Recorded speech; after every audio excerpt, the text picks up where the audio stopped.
and we're standing about 3.5 miles from the coast. So Hearst spent World War II up at his estate near Mount Shasta. He had a half a dozen other major estates.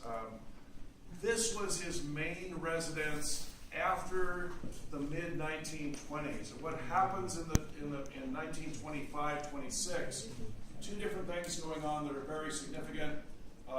He separated from his wife in 1926. She got a big seeing the other woman.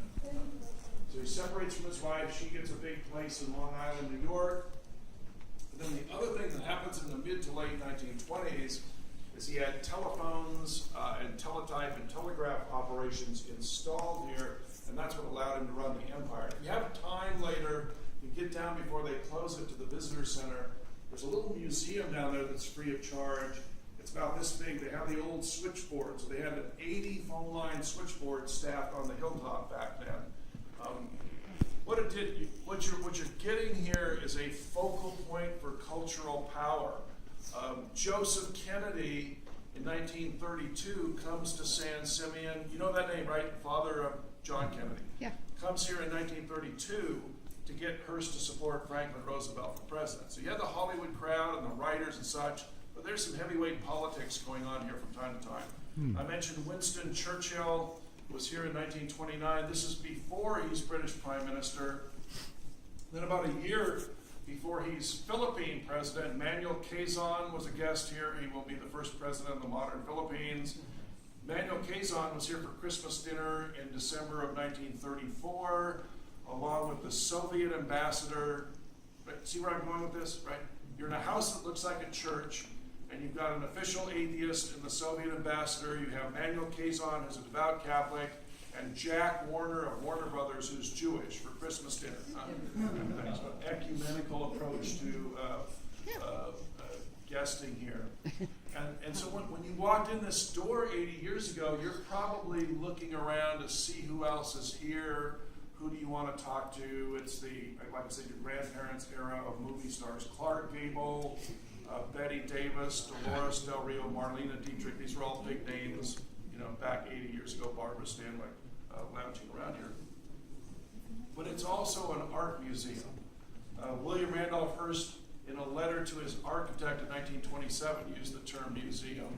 And they decorated for Christmas like this, but behind the Christmas tree on the north side is a tapestry woven in the 1600s, designed by Peter Paul Rubens, the Flemish master painter, one of Raphael's colleagues, Italian artist by the name of Giulio Romano, designed these tapestries on the long walls. Scenes, check your flash please. Scenes of the Romans fighting against the Carthaginians for control of the Mediterranean. So it's a 450-year-old tapestry depicting a 2,200-year-old military campaign. So those are antique pieces. These are 400-year-old Italian church seats. This is a 16th century French fireplace. And these are 1920s department store chairs. Right? You got interesting people to talk to. You want a comfortable seat here. I mentioned Edwin Hubble. Yes. 100 years ago, it was just us folks here in the Milky Way. Edwin Hubble was the one that discovered evidence there's other galaxies out there. It's not just us folks in the Milky Way. The universe is expanding. That's all Edwin Hubble stuff. He was in line to get a Nobel Prize, but you have to be alive. And he died before they could give it to him. But there were some brilliant minds here. Anybody remember Dolores Del Rio? Yeah. Beautiful woman, originally from Durango, Mexico. One of her biographers said she spoke 7 languages. She made movies in South America, Mexico, the United States, and several places in Europe. A brilliant woman. Hedy Lamarr was an Austrian-born actress, very beautiful woman. She played Delilah in the 1949 movie Samson and Delilah. She also invented a security system for wireless communications and gave that patent to the U.S. government during World War II.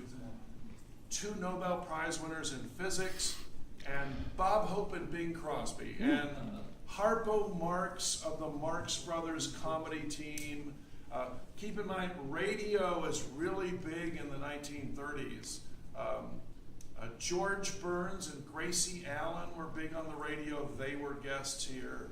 So it was kind of, Edgar Bergen and his dummy, Charlie McCarthy, big on the radio. They were guests here. So, there's the 400-year-old ceiling and the 17th century columns and the 500-year-old paintings of the founding fathers of the Catholic Church. But it was a pretty lively place to be invited to back then.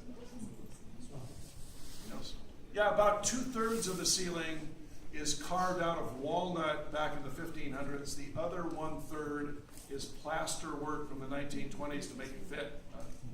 It's the architecture. Okay, you came in here, you're meeting the other guests, you're getting a watered-down cocktail, and none of the guest houses, there's 3 of them, none of them has a kitchen. They did not do room service, there's no dining room, right? You were invited here because you're interesting, we're going to trade ideas here, and then we're going to have dinner together in the refectory.